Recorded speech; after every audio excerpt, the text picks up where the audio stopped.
कक्षा 9 विषय हिंदी पाठक्रम 19 महाकवि कालिदास लेकर मैं सतीश पंडित एक बार फिर से सर्वजीव हितावह श्री स्वामीनारायण कुमारशाला कण्भा स्वामीनारायण गुरुकुल में उपस्थित हुआ हूँ। सभी विद्यार्थियों का खूब खूब स्वागत है।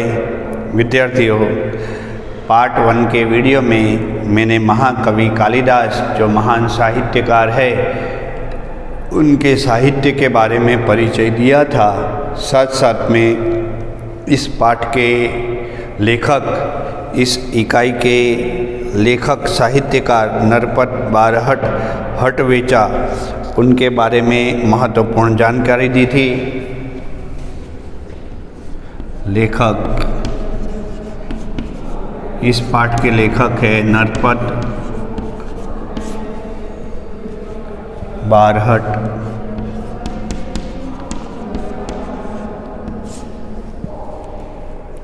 हटवेचा।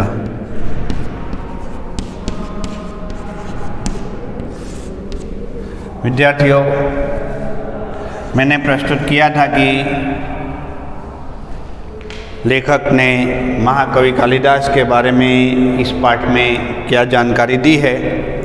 अब मैं पाठ वाचन के साथ साथ पाठ की महत्वपूर्ण जानकारी आपके समक्ष प्रस्तुत करने के लिए जा रहा हूँ। सभी विद्यार्थी अपनी पाठ्य पुस्तक में से इस पाठ का वाचन अवश्य करें।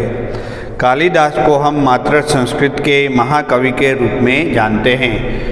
विद्यार्थियों, आप जानते हैं कि महाकवि कालिदास संस्कृत के महाकवि रहे हैं। संस्कृत साहित्य में उनका महत्वपूर्ण योगदान रहा है। स्वयं महाकवि कालिदास ने अपने विषय में कभी कुछ नहीं कहा कि महाकवि कालिदास ने, पहले के साहित्यकार ऐसे होते थे कि अपने बारे में खुद जानकारी कुछ देते नहीं थे। उनके बारे में हमें ढूंढना पड़ता था, अथवा अभी हमें ढूंढना पड़ता है उनके बारे में कि वह कौन थे और कहाँ वह रहते थे। हर्ष चरित्र के शुरू में कवि बाण ने कालिदास का उल्लेख किया है। तो विद्यार्थियों, हर्ष चरित्र नामक एक पुस्तक है जो संस्कृत साहित्य की महत्वपूर्ण पुस्तक मानी जाती है, जिसमें महाकवि बाण ने उनके बारे में अर्थात महाकवि कालिदास के बारे में थोड़ा बहुत लिखा है। इससे पता चलता है कि कालिदास महाकवि बाण से अर्थात महाकवि कालिदास का तो कोई पर्याय ही नहीं है। संस्कृत साहित्य में बेजोड़ रत्न है कालिदास। तो ऐसे महान कवि महाकवि बाण से पहले हुए होंगे। एक स्थान पर स्वयं कालिदास ने अपने अभिभावक के रूप में विक्रम नाम का उल्लेख किया था। तो हम देखते हैं कि कालिदास ने अपने बारे में कभी कुछ लिखा नहीं, लेकिन उस समय एक महान राजा हुए थे। उन राजा का थोड़ा सा वर्णन उन्होंने एक स्थान पर अपने साहित्य में लिखा है।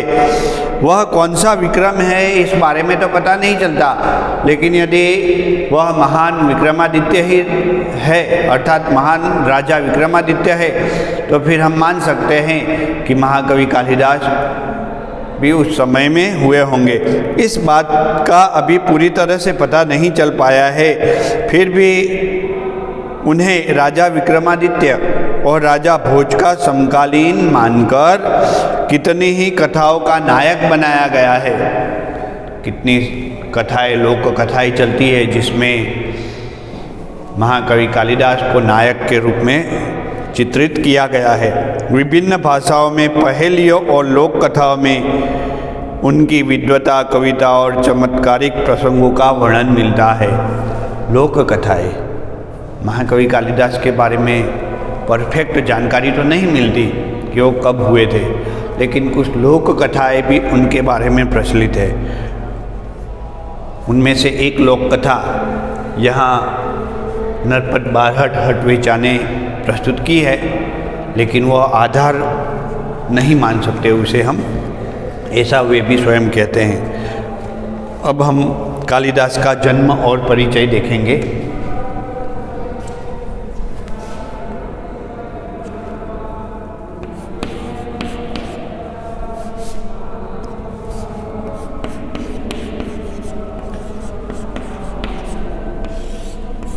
कालिदास का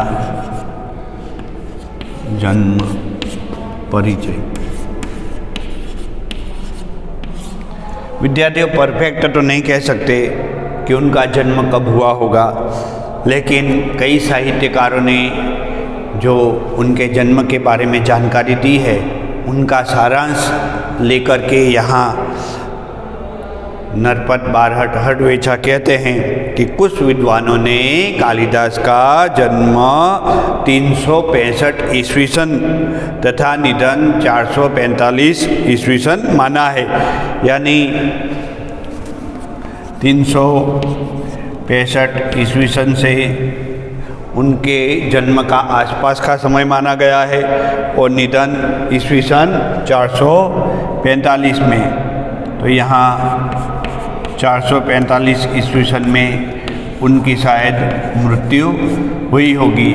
यह एक संभावना ही है, बहुत ही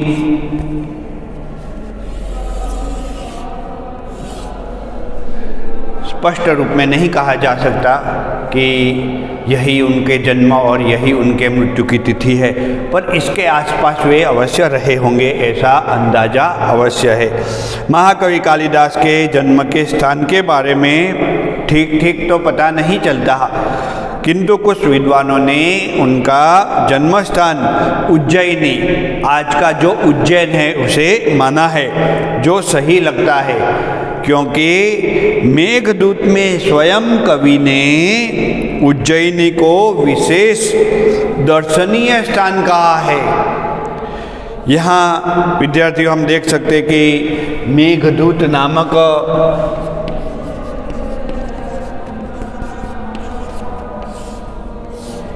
महत्वपूर्ण साहित्य है महाकवि कालिदास का। इसमें उन्होंने जन्म स्थान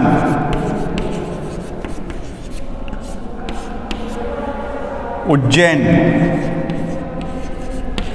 जिसे पहले उज्जैनी कहा जाता था, उसका उल्लेख किया है और उल्लेख करते हुए स्पष्ट शब्दों में वे कहते हैं कि लंबा रास्ता पड़ने पर भी उधर से जाना चाहिए और उधर से जाने के लिए बादल से अनुरोध किया है। अपने जन्म स्थान का उल्लेख करते हुए उन्होंने कहा है कि हे बादलों, उज्जैन में आने के लिए तुम्हें बहुत लंबा रास्ता तय करना पड़ता है, फिर भी तुम उज्जैन में अवश्य आना। विद्यार्थियों, हमें पता है कि जननी जन्मभूमिश्च स्वर्गादपि गरीयसी, व्यक्ति अपने जन्म स्थान को सबसे अधिक महत्व देता है, तो हो सकता है कि उनका जन्म स्थान उज्जैन रहा हो, इसलिए बादल से अनुरोध किया गया है, बादलों से अनुरोध किया गया है कि आप बहुत दूर से आते हो, बंगाल की खाड़ी से आते हो या हिंद महासागर से आते हो या फिर अरब सागर से ही क्यों ना आते हो, रास्ता लंबा तय करना होता है उज्जैन आने के लिए, फिर भी तुम अवश्य आना। उज्जैनी में उन दिनों राजा विक्रमादित्य का राज्य था। वहाँ की प्रजा सब प्रकार से सुखी थी। साहित्य और कला की उन्नति उस युग में विशेष हुई थी। हम देखते हैं कि महाराज विक्रमादित्य के राज्यकाल में साहित्य का बहुत विकास हुआ था।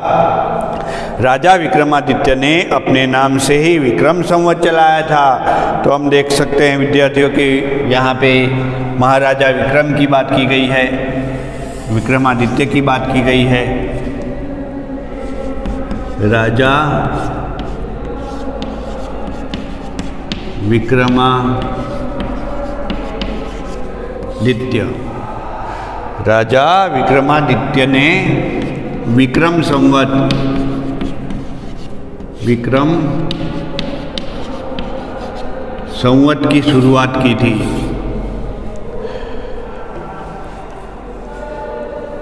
विक्रमादित्य के शासनकाल में देश में बहुत विकास हुआ था।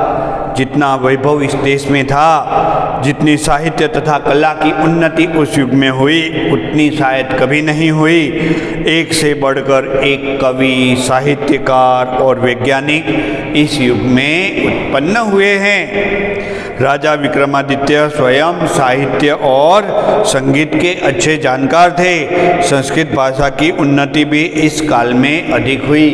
तो विद्यार्थियों, राजा विक्रमादित्य के समय में राजा विक्रमादित्य के समय में साहित्य का बहुत विकास हुआ, बहुत विकास हुआ। स्वयं विक्रमादित्य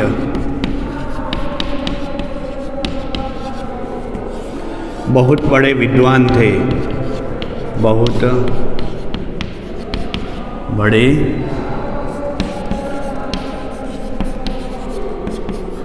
विद्वान। अपने पूर्व जीवन में बुद्धू माने जाने वाले कालिदास विक्रमादित्य के दरबारी कवियों में श्रेष्ठ माने जाते थे, सर्वश्रेष्ठ माने जाते थे। कालिदास के अतिरिक्त 8 और कवि भी दरबार में थे जो नवरत्न कहलाते थे।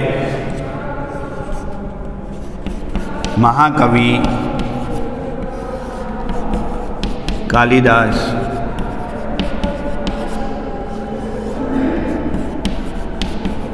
विक्रमादित्य राजा के नवरत्न क्या थे? नवरत्न थे। कालिदास के विषय में कहा जाता है कि युवावस्था तक वे निरक्षर थे। जिस डाल पर बैठते थे उसी डाल को काटने का प्रयास कर रहे थे, और यह स्थिति में उन्हें एक राजा के मंत्री ने देख लिया था और उनकी जान बचाई थी। निरक्षर होने पर भी वह इतने बड़े विद्वान कैसे बन गए और महाकवि कैसे बने, इसकी कथा एक विचित्र और रोचक है, जो लोगों के बीच में आज भी प्रख्यात है। उन दिनों शारदानंद नाम के एक राजा थे। यहाँ एक कहानी आरंभ होने जा रही विद्यार्थियों। दंत कथा रूप यह कहानी है, लेकिन भारतीय लोगों की जुबा पर यह कहानी है। उन दिनों शारदानंद नाम के एक राजा थे। उनकी एक गुणवती और विद्वान पुत्री थी जिसका नाम था विद्योत्मा। तो हम देख सकते हैं कि शारदानंद नाम का राजा, शारदानंद नामक